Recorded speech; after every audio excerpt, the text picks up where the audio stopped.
भक्ति दान गुरु दीजियो देवन के देवाऊ।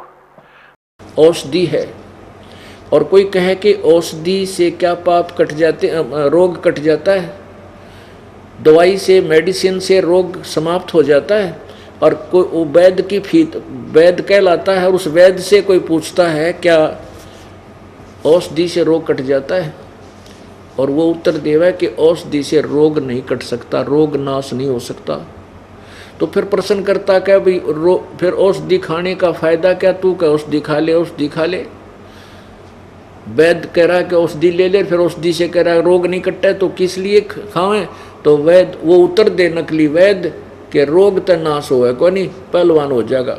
अरे तेरा गजब हो, कैंसर हो रही हो, अक्षय रोग हो, और उसने वो कहते हैं वो रोग कटे बिना पहलवान क्यों करोगा, उसकी तो मौत हो जाएगी। अब साबुन के गुणों में लिखा है कि साबुन कपड़े के मैल नाश कर देता है, और कोई नहीं पूछे भाई, वो कहे कि मैं साबुन से पूर्ण तरह परिचित हूँ, उसे कोई पूछे कि क्या साबुन कपड़े के मैल नाश कर देता है, और वो शॉपकीपर कब है, वो लकड़ी के टुकड़े साबुन रूप में बेचनिया नकली, वो यूँ कह कि साबुन कपड़े का मैल नाश नहीं कर सकता, तो और क्या करता है कि कपड़े को मजबूत कर देता है। क्या उस व्यक्ति ने जीवन में कभी साबुन प्रयोग किया है? क्या वो साबुन से परिचित है? बिल्कुल नहीं। तो पुण्यात्माओं, ये स्थिति इस महर्षि कहलाने वाले दयानंद जी की थी। चाहे कोई शिव का पुजारी है, चाहे कोई विष्णु जी का पुजारी है, उनकी मूर्ति भी बना रहे हैं और फिर भी समाधि लगा कर मेडिटेशन बताते हैं। फिर कोई कहेगा जी भगवान की का क्या स्वरूप है, कहते वो तो प्रकाश ही प्रकाश है, वो तो भगवान का प्रकाश देखा जा सकता है, भगवान तो निराकार। और फिर यह शिव जी की मूर्ति किस लिए बना रखी है, विष्णु जी की मूर्ति, श्री कृष्ण राम की मूर्ति भगवान मान कर पूज रहे, तुम यह क्या है? यह तो अब समझ में आने लगी जब हमारे ये मोतियाबिंद हट गया, हमारे आँखों के सामने जो मोतियाबिंद था परमात्मा ने ज्ञान का, यो ज्ञान से यो साफ कर दिया, ऑपरेशन कर दिया इस तत्व ज्ञान से। अब आपको दिखाते हैं कितना अज्ञान भरा हुआ है हमारे अंदर। अब जैसे वर्तमान में यहाँ एक सबसे ज़्यादा आंडी पाक रहा था महर्षि दयानंद, और इनका बोलबाला सब जगह पूरे हिंदुस्तान में हो चुका है कि महर्षि दयानंद जैसा विद्वान और वेदों का ज्ञाता नहीं है। और महर्षि दयानंद जी ने शंकराचार्य जैसे उनको भी फेल कर रखा अपनी इस थ्योरी में कि वो तो कुछ नहीं जानते थे, वो परमात्मा का साकार रूप बताते थे, वो श्री कृष्ण वो शंकर ने भगवान माने थे शंकराचार्य। तो ये कहता वो निराकार है परमात्मा। देखिएगा ये सत्यार्थ प्रकाश, ये देखिएगा सत्यार्थ प्रकाश, ये महर्षि दयानंद सरस्वती, और ये कहाँ से प्रकाशित है? ये लिखा अथ सत्यार्थ प्रकाश है। इसमें क्या लिखा है? ये वेद आदि विविध सदशास्त्र प्रमाणय, वेद आदि सत्शास्त्रों के प्रमाणों से, उनके आधार से इसकी रचना की है। इस सत्यार्थ प्रकाश की स्वामी जी करें। और किसने की है? श्रीमद परमहंस परिव्राजक आचार्य। कौन है वो ये श्रीमद परमहंस परिव्राजक आचार्य? महर्षि दयानंद सरस्वती स्वामी विरचित है। वेद आदि विविध भिन्न भिन्न प्रकार के वेद जैसे आदि सदशास्त्रों के आधार पर इसकी रचना की है। जो इसमें लिखा है वेदों का ही सारांश है, इसका ये अर्थ है। ये कहाँ से प्रकाशित है? प्रकाशक है वैदिक यति मंडल, दयानंद मठ, दीनानगर, पंजाब। ये कहाँ से छपा है? ये है मुद्रक आचार्य प्रिंटिंग प्रेस, दयानंद मठ, गोहाना मार्ग, रोहतक, यहाँ से छपा है। इसमें आपको दिखाते हैं 7वें समोल्लास में 154 पृष्ठ पर ये देखिएगा, सप्तम समोल्लास है, सत्यार्थ प्रकाश है, 154 पृष्ठ पे। यहाँ क्या बता रहे हैं, स्वामी जी से किसी ने पूछा, प्रश्न, ईश्वर साकार है व निराकार? उत्तर स्वामी जी का कि निराकार है। अब देखो 154 पे आप पे साकार सिद्ध कर रहे हैं। किसी ने पूछा प्रश्न, परमेश्वर की स्तुति, परमेश्वर की स्तुति, प्रार्थना और उपासना करनी चाहिए व नहीं? उत्तर स्वामी जी का, करनी चाहिए। प्रश्नकर्ता कहता है, क्या स्तुति आदि करने से ईश्वर अपना नियम छोड़कर स्तुति प्रार्थना करने वाले का पाप छुड़ा देगा? उत्तर स्वामी जी कहते नहीं। प्रश्नकर्ता कहता, तो फिर स्तुति प्रार्थना क्यों करना, किस लिए करें? उत्तर स्वामी जी का, उनके करने का फल अन्य ही है। प्रश्नकर्ता कहता, फिर क्या फल है? स्वामी जी दानंद जी ने उत्तर दिया, स्तुति से ईश्वर में प्रीति, उसके गुण कर्म स्वभाव से अपने गुण कर्म स्वभाव का सुधरना, प्रार्थना से निरभिमानता और उत्साह और सहाय का मिलना, उपासना से परब्रह्म से मेल और उसका साक्षात्कार होना। और ले भाई, कर दिया काम। उपासना से परब्रह्म से मेल, यानी ब्रह्म से भी नेक्स्ट और कोई भगवान, उससे मेल हो जा, बिना पाप कटे पापी आत्मा का, और उसका परमात्मा का साक्षात्कार माने उसके साकार दर्शन कर लेता है। तो साक्षात्कार तो पुण्यात्मा साकार से होता, निराकार का नहीं हो सकता। अब देखो, अब स्वामी जी के इस सत्यार्थ प्रकाश में के सिद्धांत है।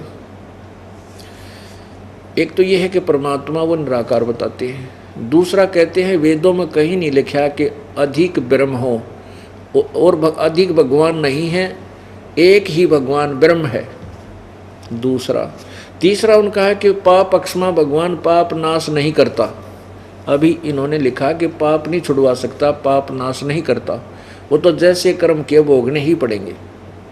और उनका चौथा सिद्धांत है कि ऊपर, जैसे किसी ने प्रश्न किया कि मोक्ष प्राप्त प्राणी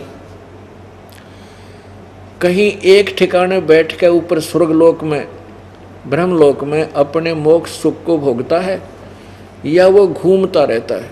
स्वामी जी कहते हैं कि कोई ऊपर ऐसा स्थान नहीं है, कोई स्वर्ग आदि नहीं है, कोई ब्रह्मलोक नहीं है जहाँ पर मोक्ष प्राप्त प्राणी अपने सुख किए हुए कर्म का वहाँ भोग भोगता हो, शुभ कर्मों का, वो तो घूमता रहता है।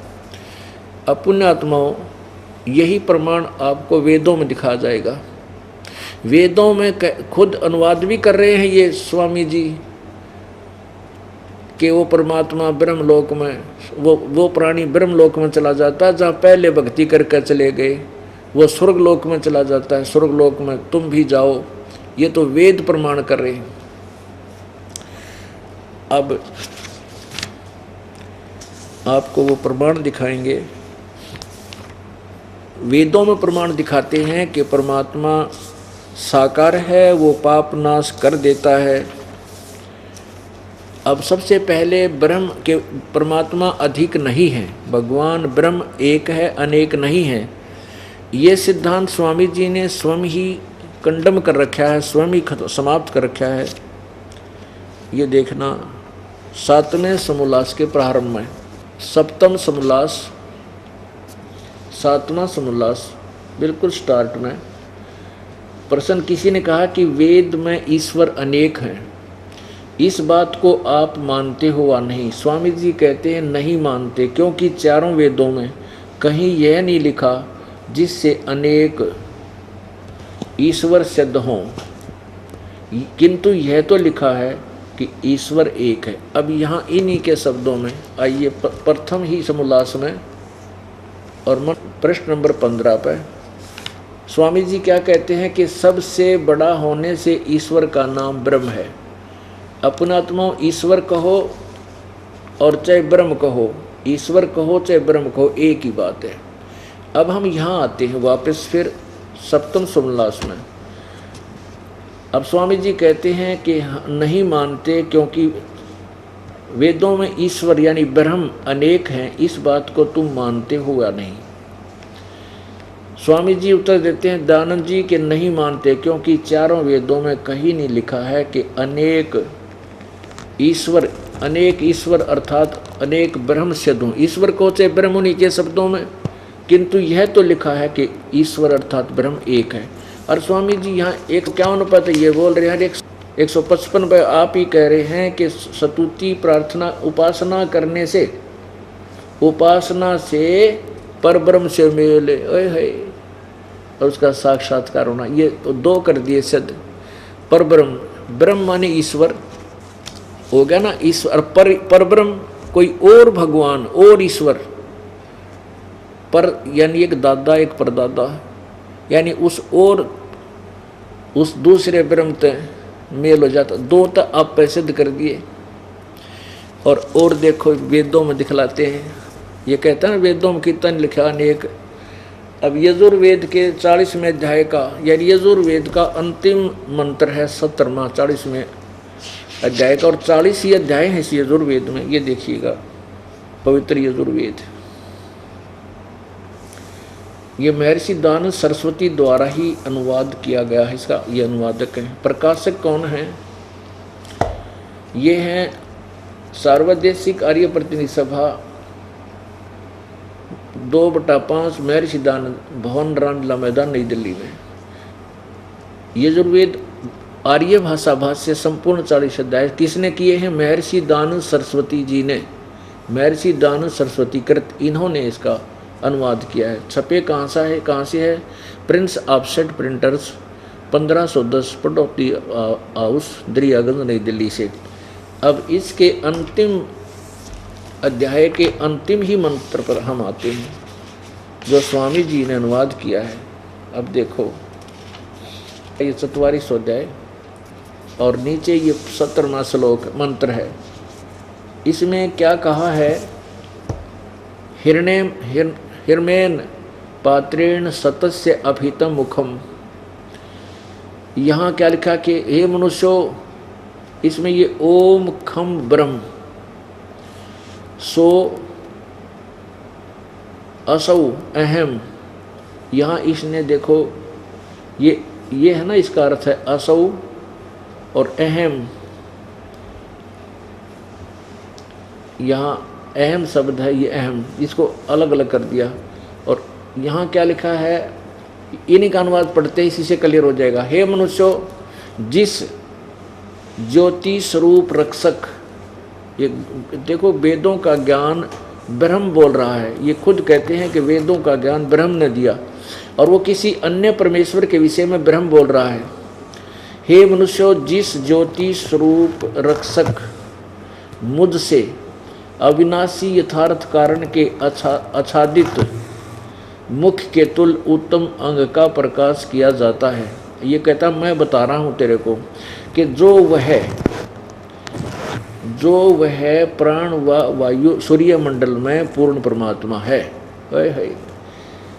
जो वह प्राण व सूर्य मंडल में पूर्ण परमात्मा है, वह प्रोक्ष रूप है, वो तो गुप्त है।